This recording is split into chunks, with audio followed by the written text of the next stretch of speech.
that's just how it goes. Rising up, right until we fall. Bonjour à tous, j'espère que vous allez bien, que vous passez de bons moments et de bonnes fêtes. Aujourd'hui, on se retrouve pour un book haul.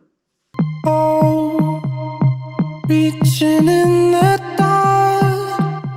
Je fais une brève petite parenthèse pour vous dire, avant de continuer sur mon book haul, voilà, n'hésitez pas à mettre un petit pouce en l'air, ça fait extrêmement plaisir, ça fait chaud au cœur, ça m'aide beaucoup, et à vous abonner aussi.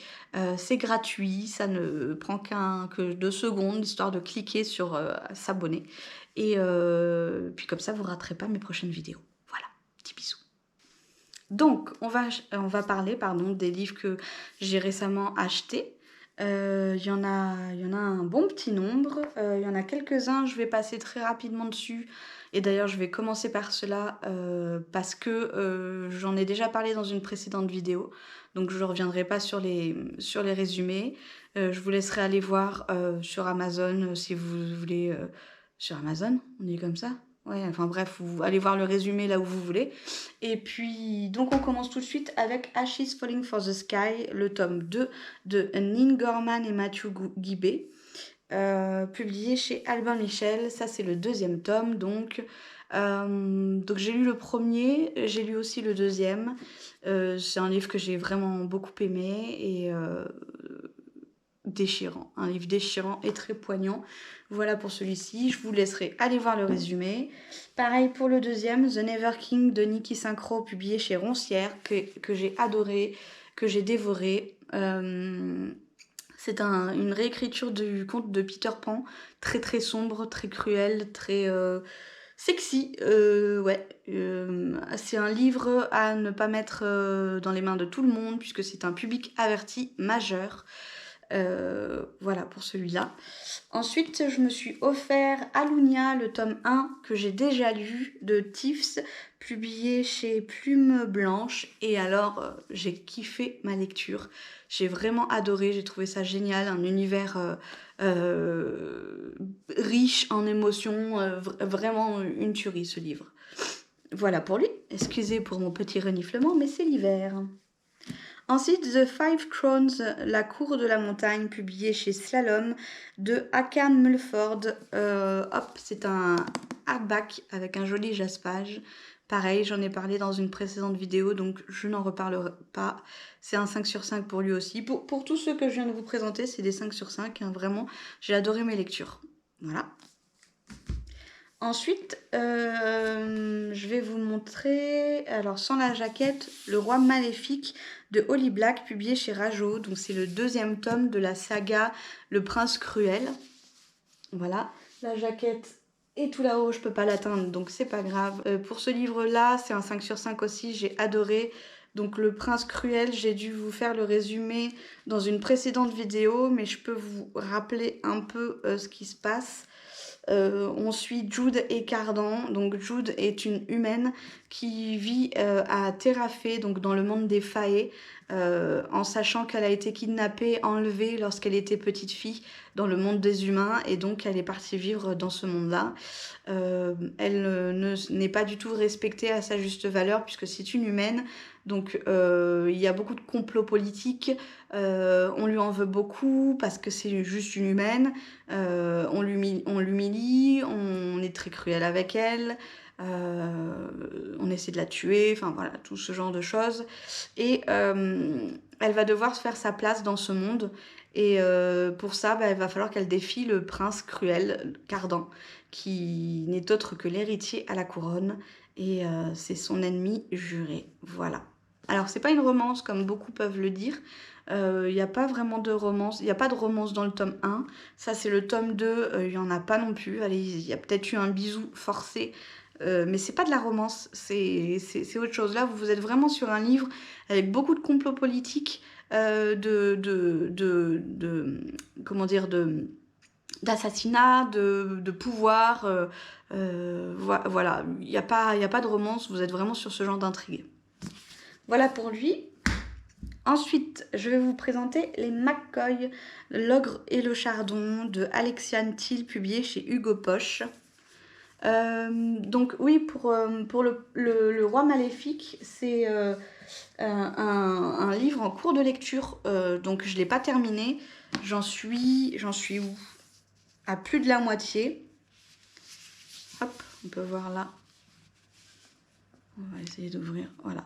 J'ai lu tout ça. Il me reste ça. Voilà, j'en suis un peu plus de la moitié. Et pour les McCoy, c'est pareil. J'ai donc lu tout ça, j'ai dépassé la moitié, il me reste ça à lire. C'est des lectures qui sont plutôt sympas. Là, je commence un peu à m'ennuyer pour les McCoy, à plus de la moitié du livre.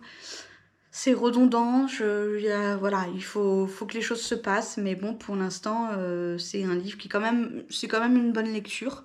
Donc là-dedans, on va suivre, donc on est sur les clans d'Écosse, euh, et on va suivre Phèdre, qui arrive à Édimbourg pour respecter les dernières volontés de son père. Donc son père qui est décédé lui demande de retourner en Écosse pour une dernière fois pour lui. Et malgré elle, elle se retrouve entraînée dans un univers de traditions, de querelles sanglantes qui lui est complètement inconnu. Elle est recueillie par Caleb, le chef du clan McCoy. Elle se révèle bientôt être une pièce maîtresse de l'échiquier du pouvoir. Franchement, je pense que c'est à lire. Je ne lirai pas le deuxième tome, je pense pas. Je vais voir comment se termine ce premier tome. Mais je trouve qu'il est peut-être un peu trop longué pour moi. Donc je m'arrêterai à ce tome 1 qui sera une bonne lecture. Et comme ça, je reste sur une bonne note. Voilà. Ensuite, je vous présente Au bord de la tombe, Chasseuse de la nuit, le tome 1 de Janienne Frost, publié chez mais c'est quoi déjà? Milady, pardon. Publié chez Milady. Donc c'est une bitlit. Donc là-dedans, je connais pas vraiment le résumé, donc je vais vous faire un topo vite rapide. Mais on est sur une humaine mi-vampire qui va se faire enrôler de force par un autre vampire pour tuer des démons, des choses comme ça. Il va y avoir une romance entre les deux. Et je crois que c'est... j'allais dire public averti, peut-être pas, mais je crois qu'il y a pas mal de, de, de scènes un peu olé olé dans ce livre-là. Bon, c'est pas écrit public averti ou il n'y a pas de trigger warning, mais je pense que si vous n'aimez pas trop les romances un peu forcées, un peu poussées, on doit être là-dedans, je crois. Il y a beaucoup, beaucoup de tomes, je saurais pas vous dire combien, mais il y en a vraiment pas mal. Et celui-ci, c'est le tome 1. Ensuite, on a Un pacte avec le roi elfe de Elise Kova, publié chez Big Bang en collector, donc en hardback, avec un joli jaspage. On a eu le droit à quelques petits art paper, je sais plus comment on dit, ouais, ça doit être comme ça. Un peu papier calque. Hop. Voilà, dans l'univers donc du livre. C'est vraiment un très beau livre. Vous avez le petit signet pour comme marque-page. Voilà. C'est écrit plutôt gros, les pages sont plutôt épaisses, donc c'est un livre qui va se lire assez rapidement. Il y a de belles illustrations sur les débuts et fins de page. Voilà pour celui-ci. Donc, qu'est-ce qu'on nous dit? Je me rappelle plus ce qu'il y a. Je crois qu'il y a un mariage forcé, quelque chose du genre. Ouais, donc en échange du traité qui a été signé dans leur peuple, les habitants humains du village de Capton sont forcés de fournir tous les 100 ans une jeune fille afin qu'elle devienne l'épouse du roi elfe. Et là, on va suivre Luelia, qui elle est heureuse d'y avoir échappé, mais manque de peau. Bon, c'est elle qui va être choisie pour la prochaine fois. C'est le roi elfe qui vient directement la voir en lui disant « Je te veux, toi ». Et donc elle va devoir vivre dans un autre monde avec ce roi elfe. Et elle va devoir...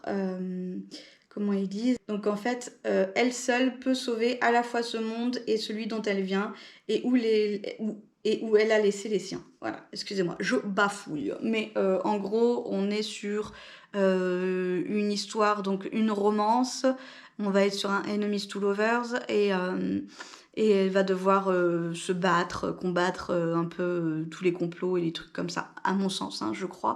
Après, je ne l'ai pas lu, donc je ne sais pas. Voilà. Si vous l'avez lu, dites-moi ce que vous en pensez, parce que j'ai pas vu beaucoup de retours pour l'instant sur ce livre, et je sais pas si ça sera peut-être ma prochaine lecture. Voilà.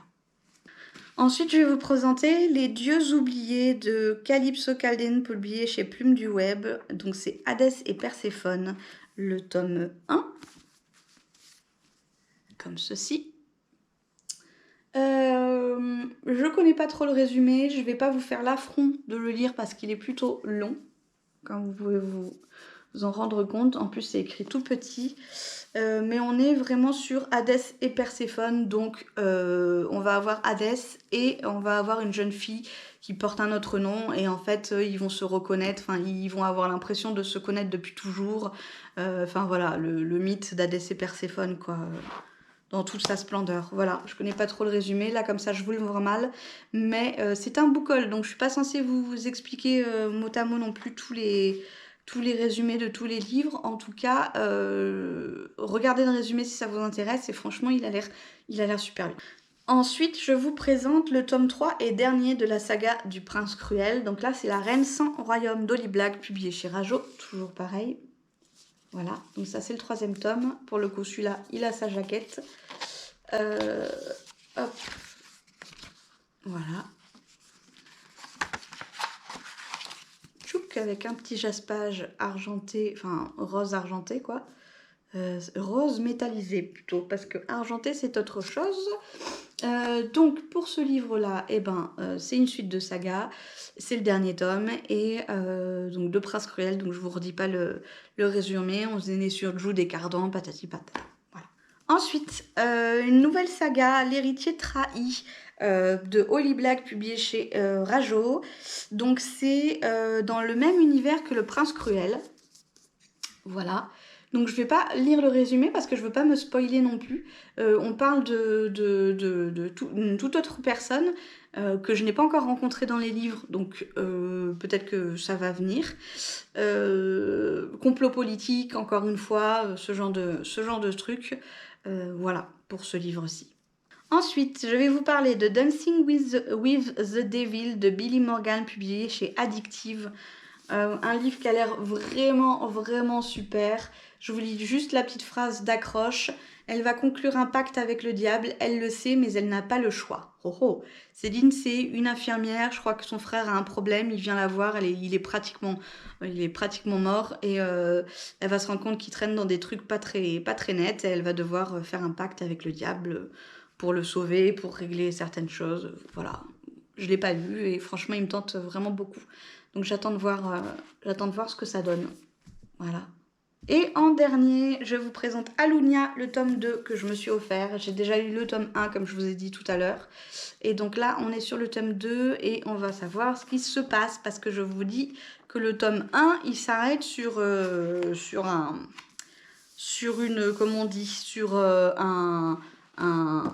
j'ai oublié le nom. Pas un rebondissement, sur un suspense, voilà. Le tome 1 finit sur un suspense de malade, et donc j'ai hâte de pouvoir poursuivre ma lecture. Voilà.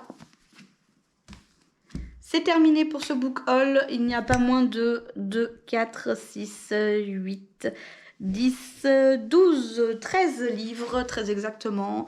Je me suis fait plaisir pour le mois entre novembre et décembre. Je les ai achetés par là. Voilà, sur ce les amis, je vous souhaite de passer d'excellentes fêtes de fin d'année, de Noël, de jour de l'an, de ce que vous voulez. J'espère que pour vous tout va bien, que le moral va bien, parce que avec ces journées qui sont très courtes, avec ce noir tout le temps présent, ce mauvais temps, en tout cas pour ma part, ici dans ma région, c'est pas évident, donc j'espère que pour vous ça va. Je vous fais d'énormes bisous et je vous dis à bientôt. Bye bye.